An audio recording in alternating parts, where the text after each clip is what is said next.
Hi, welcome to love talkies. Feel my love episode number 133.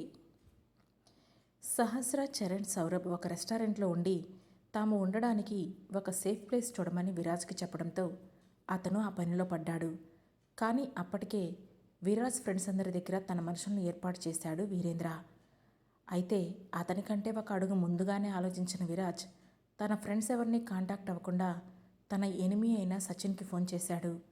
5 సంవత్సరాల తర్వాత విరాజ్ నుంచి phone రావడంతో నవ్వుతూనే ఫోన్ లిఫ్ట్ చేసిన సచిన్, ఏయ్ రాజ్, ఇండియా వచ్చేసావంట కదా, ఏంటి మళ్ళీ రేస్ పెట్టుకుందామా, అందుకే కాల్ చేసావా అని అడిగాడు.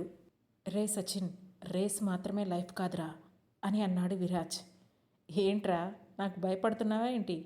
ఒకప్పుడంటే నువ్వు ఫైర్ బ్రాండ్వేమో, కానీ ఇప్పుడు నేనే టాప్ ప్లేస్లో ఉన్నాను.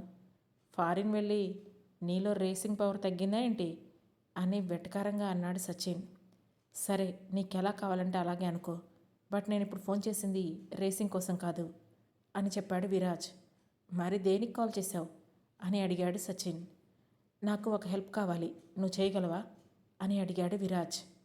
ఇదేంటి, వీడు హెల్ప్ కోసం నాకు కాల్ చేశాడు? మేమిద్దరం ఒకప్పుడు ఎనిమిస్ కదా, అలాంటిది సడన్గా ఫోన్ చేసి నన్ను హెల్ప్ అడుగుతున్నాడు. ఇదంతా నిజమేనా, లేదంటే ఏదైనా డ్రామా ప్లే చేస్తున్నాడా అని మనసులోనే అనుకున్న సచిన్, ఏంటా హెల్ప్ అని అడిగాడు.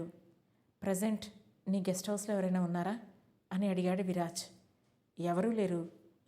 ఏదైనా పార్టీ చేసుకుంటావా ఏంటి అని నార్మల్గానే అడిగాడు సచిన్. పార్టీ కాదు, నా సిస్టర్ అండ్ నా ఫ్రెండ్ చరణ్ స్టే చేయడానికి ప్లేస్ కావాలి. అలాగే వాళ్లతో పాటు సౌరభ్ కూడా ఉంటాడు. సౌరభ్ నీకు ఆల్రెడీ తెలుసు కదా, ఆ ముగ్గురు అక్కడ స్టే చేయడానికి కుదురుతుందా అని అడిగాడు విరాజ్. ఆ మాట వినగానే సచిన్ వెకిలిగా నవ్వుతూ, హే నాటీ బాయ్, ఏంటి వాళ్ళిద్దరూ కలిసి ఆ అమ్మాయిని బుక్ చేసుకున్నారా? నువ్వు వాళ్ళకి సపోర్టా అని వెటకారంగా అడిగాడు సచిన్. జస్ట్ షటప్ సచిన్, తను నా సిస్టర్, నువ్వు అలా వల్గర్గా మాట్లాడుకు. ప్రజెంట్ తను ప్రాబ్లంలో ఉంది. తన గురించి హైదరాబాద్ మొత్తం సర్చింగ్ జరుగుతోంది. రేపు మార్నింగ్ వరకు తనను సేఫ్గా ఉంచడానికి నాకు ప్లేస్ కావాలి. అందుకే శత్రువైనా సరే నిన్ను హెల్ప్ అడుగుతున్నాను. బట్ అది తప్పని నాకు ఇప్పుడే అర్థమైంది. ఉంటాను, బాయ్ అని ఫోన్ కట్ చేయబోయాడు విరాజ్. హే వెయిట్, మరీ అంత కోపం వద్దులే. నేనేదో జస్ట్ క్యాజువల్గా అడిగాను, ఇక దాని గురించి వదిలే. నేను లొకేషన్ షేర్ చేస్తున్నాను, మీ సిస్టర్ని మీ ఫ్రెండ్స్ని పంపించు అన్నాడు సచిన్. ఓకే, థ్యాంక్స్ అని ఫోన్ కట్ చేసిన విరాజ్ సచిన్ పంపిన లొకేషన్ను చరణ్కు షేర్ చేసి ఆ తర్వాత అతనికి ఫోన్ చేశాడు.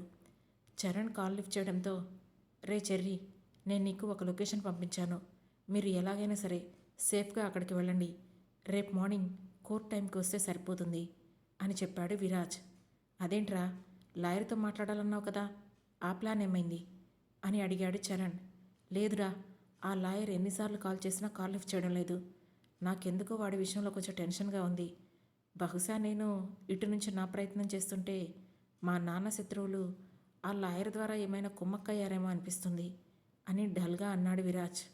ఓ ఓకే, బట్ డోంట్ వరీ, ఏం జరిగినా సరే మనమైతే కోర్టులో రేపు విట్నెస్ చూపిద్దాం. ఆ తర్వాత ఏం జరుగుతుందో ఆలోచించవచ్చు. నువ్వేం కంగారు పడకు, మేము సేఫ్గా అక్కడికి వెళ్తాంలే అని చెప్పాడు చరణ్. ఆ మాటతో, థ్యాంక్స్ రా, చాలా హెల్ప్ చేస్తున్నావు, అక్క జాగ్రత్త అని చెప్పి ఫోన్ పెట్టేశాడు విరాజ్. ఆ తర్వాత చరణ్, సహస్ర, సౌరభ్ చుట్టుపక్కల ఉన్న రౌడీలకు కనిపించకుండా జాగ్రత్తగా విరాజ్ పంపించిన లొకేషన్కి సేఫ్గా చేరుకున్నారు. అదే సమయంలో రుద్ర మొబైల్ రింగ్ అయింది.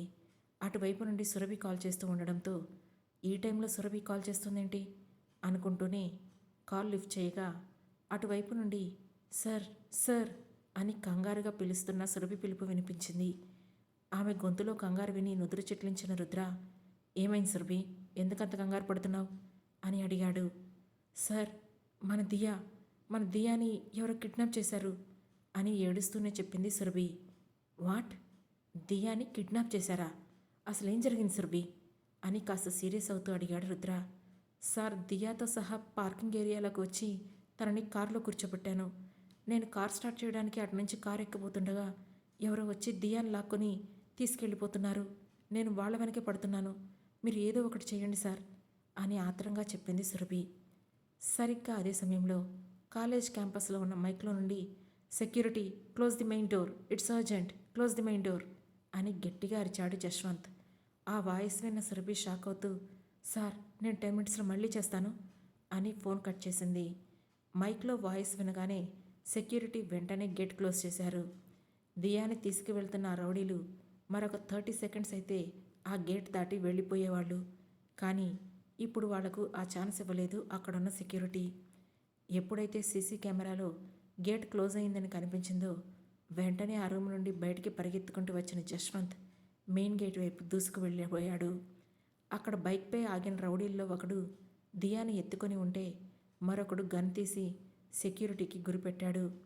దాంతో షాక్ అయిన సెక్యూరిటీ తమకు గన్ తీసే ఛాన్స్ కూడా లేకపోవడంతో 2 చేతులు పైకెత్తారు. వెంటనే గన్ చుట్టూ చూపిస్తూ don't dare to stop us, open the door అని అరిచారు ఆ రౌడీలు.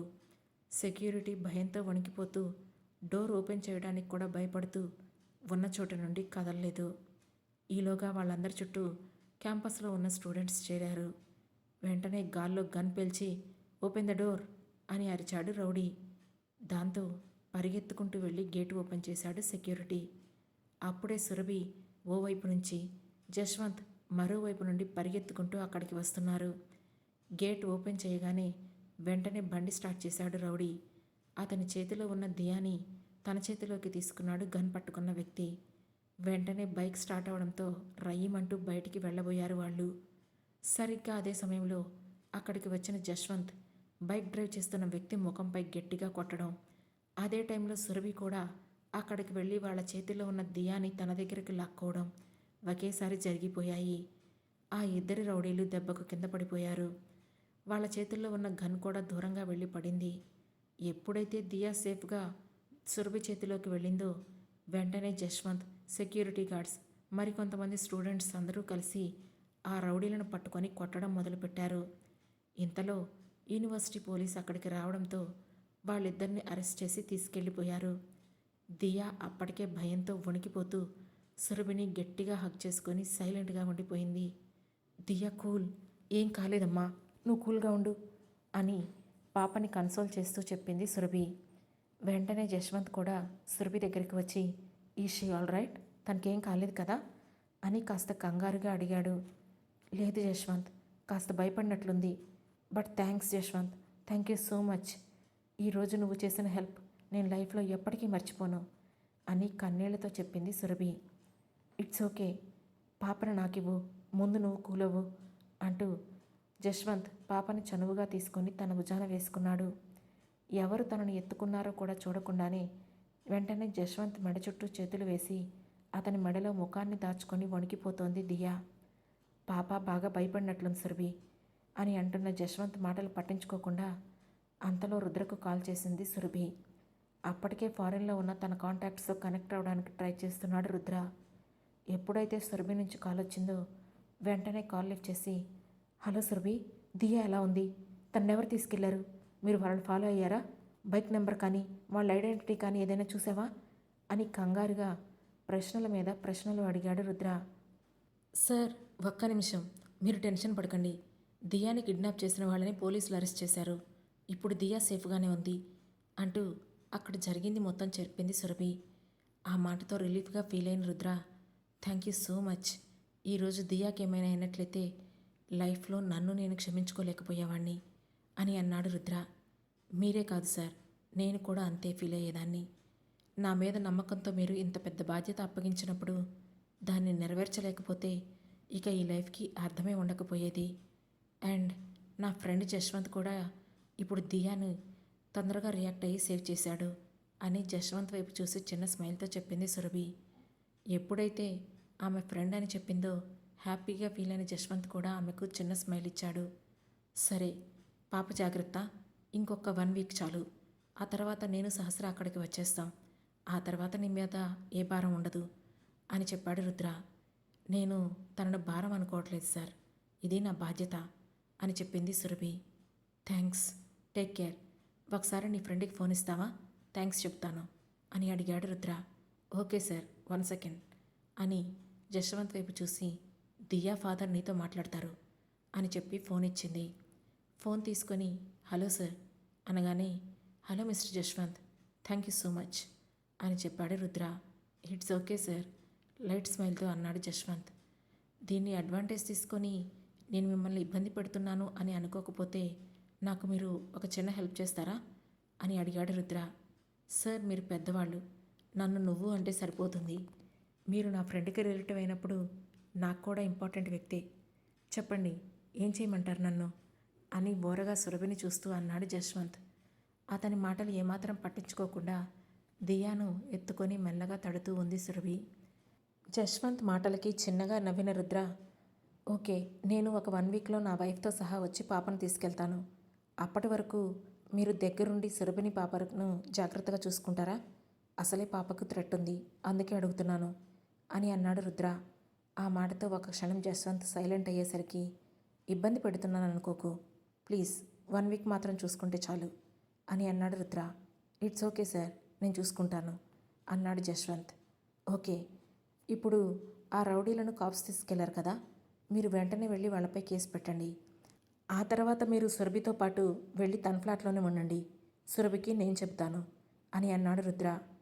ఆ మాట వినగానే సురభితో స్పెండ్ చేసే టైం దొరుకుతున్నందుకు హ్యాపీగా ఫీల్ అవుతూ, ఓకే సార్ అని చెప్పాడు జశ్వంత్. ఓకే, థ్యాంక్ యూ, ఒకసారి సురభికి ఫోన్ ఇవ్వండి అని అన్నాడు రుద్ర. దాంతో సురభికి ఫోన్ ఇచ్చాడు జశ్వంత్. సురభి, మేము వచ్చే వరకు జశ్వంత్ నీకు తోడుగా ఉంటాడు. నువ్వు ఉండేది డబుల్ బెడ్రూమ్ ఇల్లే కాబట్టి తనకి ఒక రూమ్ ఇవ్వు అని అన్నాడు రుద్ర. సార్, అతనితో ఇల్లు షేర్ చేసుకోవడమా, అది కూడా నేను ఒంటరిగా అని సురభి ఇబ్బంది పడుతూ ఉండగానే, ఐ కెన్ అండర్స్టాండ్ సురభి, నీ ప్రాబ్లం నాకు అర్థమైంది. But don't think too much. అతను దియాను సేవ్ చేశాడంటే అంత డేంజరస్ కాదనే అర్థం. పైగా అతను కూడా అడ్వాంటేజ్ తీసుకునేలాగా కనిపించడం లేదు. బట్ మీరు సపరేట్ రూమ్లో ఉంటారు కాబట్టి నీ జాగ్రత్తలో నువ్వుండు. మనకిప్పుడు హెల్ప్ చేసే పర్సన్ ఖచ్చితంగా కావాలి. సో మనం ఈ రిస్క్ తీసుకోవాలి అన్నాడు రుద్ర. ఆ మాటతో ఓకే సార్ అని చెప్పింది సురభి. సరే, జాగ్రత్త అని మరోసారి చెప్పి ఫోన్ పెట్టేసిన రుద్ర దియా సేవ్ అయినందుకు రిలాక్స్ అయ్యాడు. కానీ అంతలోనే పాపను కిడ్నాప్ చేయడానికి ట్రై చేసిందెవరో అర్థం కాగానే ఇక తాడో పేడో తేల్చుకోవాలనుకొని డైరెక్ట్గా స్నేహ ఉన్న రూమ్కి వెళ్ళాడు. కానీ ఆ రూమ్లో స్నేహ కనిపించలేదు. దాంతో నుదురు చిట్లించిన రుద్ర వాష్రూమ్ వైపు చూడగా అది డోర్ కాస్త ఓపెన్ అయి కనిపించింది. దాంతో ఆమె అక్కడ కూడా లేదనుకొని బాల్కనీలో వెతికాడు. బాల్కనీలో కూడా ఆమె కనిపించలేదు. టెర్రస్ మీద, ఇంట్లో, ఇలా ప్రతి రూమ్లోనూ వెతికాడు. కానీ ఎక్కడా స్నేహ కనిపించలేదు. ఇంతలోనే ఎక్కడికి వెళ్ళింది అమ్మాయి? గంట క్రితమే కదా నేను తనతో మాట్లాడాను అని అనుకుంటూనే బయటికి వెళ్ళి సెక్యూరిటీ రూమ్లో సెక్యూరిటీ కెమెరా చెక్ చేశాడు రుద్ర. సరిగ్గా 10 నిమిషాల క్రితమే స్నేహ ఇంట్లో నుంచి బయటికి వెళ్తూ కనిపించింది. ఆమె వెళ్ళేటప్పుడు సెక్యూరిటీ వాళ్ళు దగ్గరుండి లైట్ స్మెల్తో సెల్యూట్ చేయడం కూడా రుద్ర గమనించాడు. దాంతో వెంటనే మొబైల్ తీసి స్నేహకి కాల్ చేశాడు రుద్ర. 3 రింగ్స్కి ఫోన్ లిఫ్ట్ చేసిన స్నేహ, హే రుద్ర, నువ్వు కాల్ చేస్తావని నాకు తెలుసు. ఏంటి, ఇంట్లో నా కోసం కుక్కలా వెతుక్కుంటున్నావా అని యాటిట్యూడ్గా అడిగింది. ఆ మాటతో తనకు నిజం తెలిసిన విషయం స్నేహకి కూడా అర్థమైందని తెలుసుకున్న రుద్ర, ఎక్కడికి వెళ్ళావు అని అడిగాడు.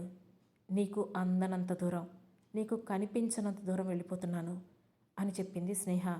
అదేంటి, నువ్వు వచ్చిన పని అవ్వనే లేదు కదా, అప్పుడే వదిలేసి వెళ్ళిపోతున్నావేంటి అని వెటకారంగా అడిగాడు రుద్ర. నేనొచ్చిన పని ఆల్రెడీ అయిపోయింది రుద్ర, రేపు ఉదయం నీ సామ్రాజ్యం కుప్పకూలిపోతుంది అని చెబుతూనే పెద్దగా నవ్వింది Sneha. What do you mean?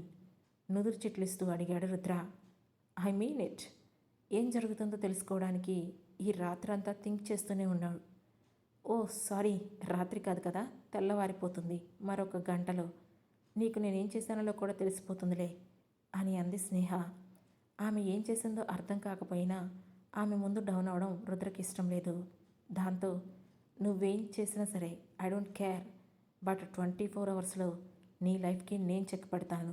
మా జీవితాల్లో నువ్వు సృష్టించిన అల్లకల్లోలానికి ఖచ్చితంగా మూల్యం చెల్లించుకుంటావు అని అన్నాడు రుద్ర.